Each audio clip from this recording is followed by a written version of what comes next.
guys, it's Harish here, and today I'm going to be talking about why rollable smartphones are better than foldable smartphones, and in a couple of years how foldable smartphones will be like the mid-range phones that we have right now, and the rollable smartphones will be in the top of the game, like the top dogs, like the flagship phones. So there are a lot of advantages of foldable phones, but there are even more advantages for rollable smartphones than there are for foldable smartphones, and in this video we're going to be discussing exactly that. So the first problem it tries to solve is the thickness of the phone. The new Oppo Rollable is about 9 to 10 millimeters thick approximately, because I don't know the exact measurements because it's a concept phone for now, and they said that it's going to be released in 2022, but yeah, more on that later. But the thing is that rollable smartphones are way less thick than foldable smartphones. The Galaxy Z Fold 2 is coming at around 16.9 millimeters thick, and that makes it the thickest phone. Well, it's foldable, but still a thickest phone that the market has ever seen in its folded state. But when it's unfolded, it's actually thinner than most phones found today at 6.9 millimeters thick. The 16.9 millimeters, when it's unfolded, it's basically really thick, and it's really hectic to use while it's folded. So I don't think why most people would use it in its folded state. And it's like, I wouldn't say it's unusable, but it is usable. You can't use it using both of your hands, but you can use it one-handedly. It would be just too thick for that, I guess. But yeah, rollable smartphones are fixing that. They are going to be thinner than foldable smartphones. They're going to be like more and more like the traditional smartphones that we have. And another problem is that the Galaxy Z Fold 2 protrudes out like crazy when you put it on your jeans. Like, imagine if you're wearing a tight jean that day, and it's going to protrude more than your wallet is. That's how thick it is for measurement. And that problem is going to be solved by rollables, but yeah, it also brings some of its own problems, which I will talk more on later. Rollable smartphones are here to solve the thickness problem by just rolling this screen into your back of your phone, and that is the best thing ever.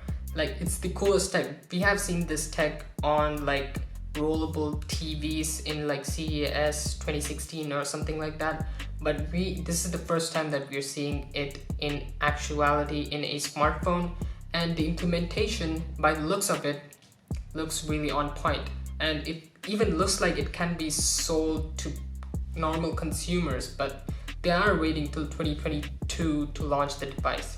Hey, by the way, if you're enjoying this video, yes, you should probably consider subscribing. I would massively appreciate that. So the second problem a rollable smartphone addresses over the foldables is that it doesn't have a crease. So a crease is something that you see on anything, like literally on paper, on even a smartphone these days. So yeah, viewing it and some angles, the Galaxy Z Fold 2 just looks odd, like it reflects those light beams, and it's actually, you can actually feel it while you go through your hand, and a lot of tech YouTubers have mentioned that, but it's not like a really big problem. But without having that crease is what we are used to with all these smartphones, all of these tablets, all of the laptops that we have currently, and I don't think that the crease should stay, personally. So yeah, that is a really big problem that the rollable smartphones are addressing, and the rollable smartphones aren't going to have a crease at all, which is amazing. As rollable smartphones don't have a crease, the viewing experience, in my opinion, would be better than foldable smartphones, because when you're watching, like, or when you're consuming any type of content on a foldable smartphones, there are going to be some distractions on some angles, depending on how you sit and how you maintain your position, but that's not going to be the case with the rollable smartphones, and yeah, that's really great. The third and main problem, in my opinion, which is being addressed by the rollable smartphones, is the internal space a foldable smartphone uses. So for example, the Galaxy Z Fold 2 uses 3 different sets of cameras, 3 on the back, 1 inside the folded state, and one on the outside cover display. And you know, cameras they take a lot of space on the foldable device, and which also might lead to them reducing the battery size a little bit, because a phone is like a really portable device and you don't have a lot of space to fiddle around in them. And I can understand why Samsung did this. Samsung wanted to have a camera facing them or looking at the back whenever and whatever position you're holding your smartphone on, but that still doesn't mean that it doesn't consume a lot of space. And with the rollables, what we're going to have is that it's going to be like the traditional smartphones that we have right now. One set of cameras on the front and another on the back. So instead of using those valuable space for consuming more and more cameras, the manufacturers can either put a bigger battery or a bigger camera sensor. But yeah, these were the main advantages for a rollable smartphone over a foldable smartphone. But that doesn't mean that rollable smartphones don't have problems of its own. So basically, rollable smartphones are prone to scratches a lot more than a normal smartphone, because they're going to be using a foldable display, which is made out of ultra thin glass, but it's basically a plastic display on the outermost part.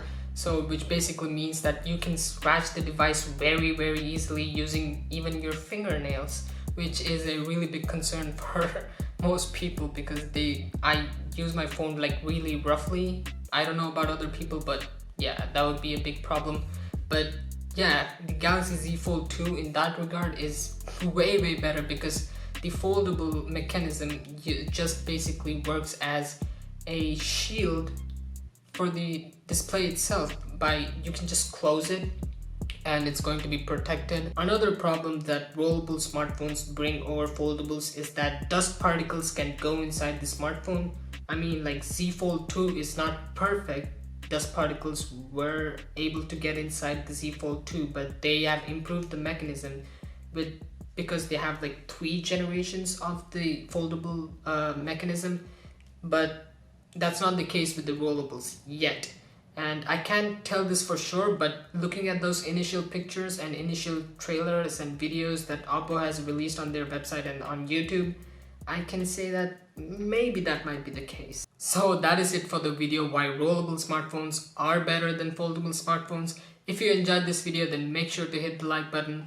Also consider subscribing to my channel, I would really appreciate that. And please consider following me on my social media pages. And with that being said, I'll meet you guys in the next video. Peace.